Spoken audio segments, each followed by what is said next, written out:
Jika Anda berusia di atas 60 dan belum menabung untuk pensiun, jangan panik, belum terlambat. Banyak orang berada dalam situasi yang sama, merasa cemas dan kehabisan pilihan. Tapi dalam video ini, saya akan bagikan 5 langkah sederhana, realistis, dan berdampak besar yang bisa langsung Anda ambil, tanpa investasi rumit atau janji kosong. Baik Anda hidup dari jaminan sosial, bekerja paruh waktu, atau sekadar mencoba bertahan. Video ini dibuat khusus untuk memberi Anda harapan, arah, dan ruang bernapas. Sekarang, mari kita mulai. Nomor 1. Rencana pengeluaran yang jelas. Jika Anda merasa tertinggal dalam hal tabungan pensiun, atau belum memiliki tabungan sama sekali, langkah pertama yang paling penting bukanlah langsung mencari investasi besar atau pekerjaan sampingan. Langkah pertama adalah kejelasan. Kejelasan tentang kemana uang Anda sebenarnya pergi setiap bulan. Bukan sekadar niat samar seperti, saya harus mulai hemat, melainkan membuat rencana pengeluaran yang jujur, rinci, dan terstruktur. Ini bukan tentang menyalahkan diri sendiri karena membeli kopi pagi atau sesekali menikmati camilan favorit. Ini tentang menghadapi kenyataan finansial Anda dengan kepala tegak dan mata terbuka. Ketika Anda benar-benar tahu kemana setiap rupiah pergi, sesuatu yang luar biasa terjadi. Anda mulai menyadari pola. Tiba-tiba, pengeluaran yang tampak kecil, langganan digital yang tidak pernah Anda pakai, paket televisi berlebih, atau pemborosan belanja mingguan. Semua itu menjadi terlihat jelas. Dan yang lebih penting, Anda mulai menemukan ruang. Ruang untuk bernafas. Ruang untuk menyusun ulang prioritas. Ruang untuk mulai membangun masa depan. Satu langkah kecil sekaligus. Banyak orang berpikir mereka punya masalah dalam mengendalikan pengeluaran. Padahal sesungguhnya yang mereka hadapi adalah kurangnya visibilitas. Saat kita tidak melacak, otak kita justru mengisi kekosongan itu dengan kekhawatiran. Kita mulai hidup dalam bayang-bayang ketidakpastian. Tetapi saat Anda mulai menuliskan segalanya, ya semuanya, dengan jujur, kecemasan itu mulai reda. Anda tidak lagi ditekan oleh ketakutan akan apa yang mungkin terjadi. Anda mulai bertindak dari posisi mengetahui, bukan menebak. Dan bagian terbaiknya, Anda tidak butuh aplikasi mahal atau spreadsheet rumit, sebuah buku catatan sederhana, dan kemauan untuk duduk setiap minggu selama 15 menit bisa membawa dampak besar. Saat Anda menuliskannya dengan tangan, Anda tidak hanya mencatat angka. Anda menciptakan kesadaran. Anda mengambil kembali kendali. Membuat rencana pengeluaran yang jelas bukan soal hidup dengan kurang. Itu tentang hidup dengan lebih cerdas. Ini adalah fondasi dari semua keputusan finansial yang lebih baik ke depan. Dan dari sinilah segalanya bisa mulai berubah. Nomor 2. Menciptakan pendapatan tambahan. Setelah Anda mulai mengendalikan pengeluaran, saatnya beralih ke hal yang sama pentingnya. Menciptakan pendapatan. Tapi bukan sembarang pendapatan. Yang kita bicarakan di sini adalah cara menghasilkan dengan martabat. Pendapatan yang memberi Anda rasa harga diri, rasa hormat, dan yang paling penting, kendali. Pada tahap kehidupan ini, Anda tidak ingin dan tidak seharusnya merasa seperti Anda hanya mengambil apa yang ada. Anda bukan orang yang kehabisan pilihan. Anda adalah seseorang dengan puluhan tahun pengalaman hidup, kebijaksanaan yang tak ternilai, dan kesabaran yang sulit dicari. Dunia mungkin bergerak cepat, tetapi nilai Anda tidak pernah berkurang. Tantangannya sekarang adalah bagaimana mengubah semua nilai itu menjadi penghasilan, tapi dengan cara yang terasa selaras dengan siapa Anda sebenarnya. Kabar baiknya, cara menghasilkan uang telah berubah. Anda tidak perlu lagi bekerja 9 ke 5 atau menguras tenaga untuk menghasilkan tambahan. Di era ini, ada begitu banyak jalan, banyak yang fleksibel, ringan, dan bahkan menyenangkan. Anda bisa memanfaatkan keahlian yang Anda miliki. Mungkin itu mengajar, merawat, membuat kerajinan, atau sekadar menjadi pendamping bagi seseorang yang membutuhkan kehadiran dan percakapan hangat. Anda bisa membantu tetangga, menjalankan tugas, menjaga rumah saat mereka pergi. Anda bisa membimbing, menulis, bahkan menjual barang secara online dari kenyamanan rumah Anda. Yang penting bukan besar kecilnya pekerjaan itu, tapi bagaimana pekerjaan itu membuat Anda merasa. Ketika Anda menghasilkan dari tempat yang tulus, bukan karena terpaksa, tetapi karena Anda tahu Anda masih bisa memberikan nilai, itu menyalakan kembali sesuatu dalam diri Anda. Itu bukan hanya soal uang, itu soal merasa dibutuhkan, dihargai, dihormati. Dan jika Anda berpikir, saya tidak punya keterampilan khusus, pikirkan lagi. Pernah membesarkan anak-anak? Anda sudah ahli logistik dan multitasking. Pernah bekerja dengan orang lain? Anda tahu cara membangun hubungan dan menyelesaikan konflik. Pernah menghadapi masa sulit dan tetap bertahan? Anda punya kekuatan yang tidak bisa diajarkan di sekolah manapun. Semua itu adalah aset yang bisa diterjemahkan ke dalam penghasilan, asal Anda bersedia membuka diri dan melihatnya dari sudut pandang baru. Dan ingat, Anda tidak perlu menghasilkan dalam jumlah besar untuk membuat perbedaan nyata. Bahkan tambahan ratusan ribu hingga 1-2 juta rupiah sebulan bisa memberikan ruang bernapas. Bisa jadi makanan yang lebih sehat, perawatan yang lebih baik, atau sekadar rasa lega saat tagihan datang. Yang penting adalah Anda tetap merasa berdaya, bahwa Anda masih bisa berkontribusi, dan bahwa kontribusi Anda masih berarti. Karena kenyataannya, dan ini penting, pendapatan bukan hanya soal angka, ini juga soal martabat. Nomor 3, sederhanakan cara hidup Anda. Setelah Anda mulai menghasilkan pendapatan tambahan, langkah berikutnya yang sering terlupakan tapi sangat berdampak adalah menyederhanakan cara Anda hidup, terutama dalam hal tempat tinggal. Tapi mari kita luruskan satu hal. Merampingkan bukan berarti menyerah. Ini bukan tentang kekurangan atau kehilangan. Ini adalah tentang memilih untuk hidup lebih ringan, lebih cerdas, dan lebih sesuai dengan kebutuhan dan keinginan Anda saat ini. Banyak orang dewasa yang lebih tua masih tinggal di rumah yang pernah penuh dengan suara anak-anak, rutinitas pekerjaan, dan kesibukan hidup.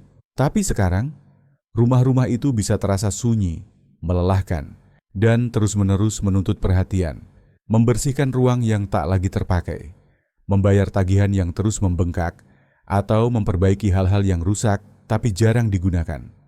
Kadang, beban yang kita rasakan bukan hanya soal biaya, tapi juga soal emosi. Sebuah rumah bisa jadi tempat kenangan, ya, tapi juga bisa menjadi tempat stagnasi jika tidak lagi mencerminkan kehidupan yang Anda jalani hari ini. Jika setiap sudut rumah mengingatkan Anda pada masa lalu yang tak bisa kembali, mungkin inilah saatnya memikirkan masa depan yang masih bisa Anda bentuk. Bukan berarti Anda harus melepaskan semuanya, tapi Anda layak tinggal di tempat yang memberi rasa damai, bukan rasa sepi. Merampingkan secara strategis bisa membuka ruang, secara harfiah dan secara finansial.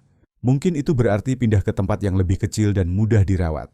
Mungkin itu artinya berbagi tempat tinggal dengan orang lain, atau memilih lingkungan yang menawarkan komunitas dan keamanan. Apapun bentuknya, pilihlah tempat tinggal yang melayani hidup Anda hari ini, bukan bayangan hidup Anda dulu.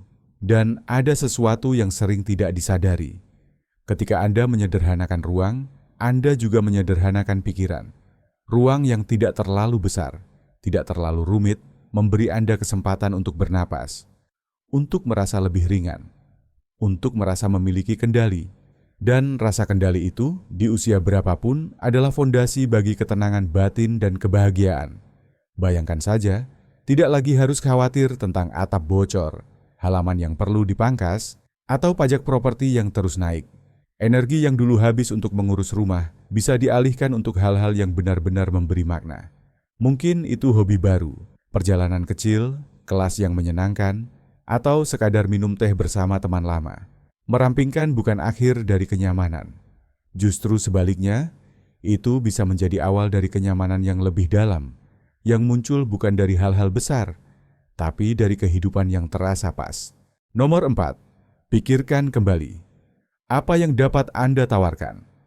Setelah Anda mulai merasakan kestabilan, setelah beban keuangan terasa lebih ringan, dan hari-hari tak lagi dipenuhi oleh kecemasan akan angka, tibalah saat untuk merenung lebih dalam.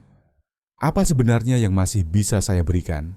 Ini adalah momen penting, bukan hanya dalam perjalanan finansial, tapi juga dalam perjalanan batin. Karena begitu Anda menyadari bahwa Anda masih punya sesuatu untuk ditawarkan, sesuatu yang bernilai, seluruh pandangan Anda tentang diri sendiri mulai berubah. Anda berhenti melihat diri Anda sebagai seseorang yang harus dibantu, dan mulai melihat diri Anda sebagai seseorang yang bisa membantu. Dan disinilah letak kekuatannya, karena Anda memang bisa. Tidak peduli berapa usia Anda membawa sesuatu yang tidak bisa dibeli siapapun.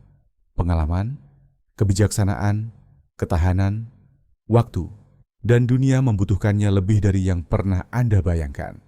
Menawarkan kembali nilai Anda ke dunia bukan berarti kembali terjebak dalam pekerjaan penuh waktu, duduk di meja selama 8 jam sehari. Tidak, ini lebih halus, lebih bermakna. Ini dimulai dengan pertanyaan yang sederhana namun kuat. Apa yang saya tahu? Apa yang telah saya jalani? Bisa jadi keterampilan teknis, seperti memperbaiki barang, memasak, mengajar, atau merawat. Tapi bisa juga hal-hal yang terlihat biasa, seperti menjadi pendengar yang baik, memberi nasihat yang jujur, atau sekadar hadir bagi seseorang yang kesepian. Jangan remehkan hal-hal yang tampaknya kecil itu. Di dunia yang serba cepat dan seringkali terasa terasing, kehadiran Anda bisa menjadi perbedaan besar bagi seseorang. Dan tidak jarang, dari hal-hal kecil itulah muncul jalan baru, sumber pendapatan yang tak Anda duga, hubungan sosial yang menyegarkan, bahkan rasa percaya diri yang perlahan kembali tumbuh. Inilah kenyataan yang jarang dibicarakan. Di usia dewasa, kita justru berada di posisi paling kuat untuk memberi kontribusi bermakna. Karena apa yang Anda berikan, kini tak lagi didorong oleh ambisi kosong, tapi oleh niat yang jernih dan hati yang penuh. Memberi bukan sekadar kewajiban, tapi pilihan. Dan pilihan itulah yang memberi makna. Dan ketika Anda mulai bergerak dari tempat ini, dari kesadaran bahwa Anda masih bisa dan masih dibutuhkan, sesuatu yang indah terjadi. Hari-hari tak lagi terasa hampa. Waktu terasa lebih bernilai. Anda bangun dengan semangat baru, karena ada hal yang menanti untuk Anda lakukan. Ada orang yang bisa Anda bantu. Ada kontribusi yang hanya Anda yang bisa berikan.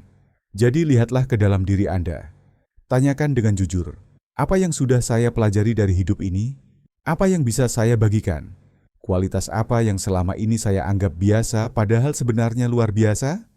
Jawaban dari pertanyaan-pertanyaan itu bisa jadi adalah awal dari babak paling bermakna dalam hidup Anda.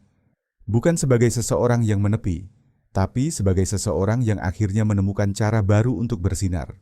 Nomor 5. Membangun kembali rutinitas berbasis tujuan. Setelah Anda memangkas pengeluaran, memenuhi kebutuhan pokok, dan mulai menyadari kembali nilai diri Anda, muncul pertanyaan berikutnya yang sering tak terucap, tapi terasa kuat. Lalu sekarang apa? Hari-hari tak lagi diburu oleh kewajiban kerja atau keharusan mendesak. Tapi justru karena itu, kadang waktu terasa kosong, dan pagi-pagi datang dengan sunyi yang ganjil. Bukan karena Anda malas, bukan karena tak ada potensi, tapi karena kehilangan struktur bisa membuat siapapun merasa melayang tanpa arah.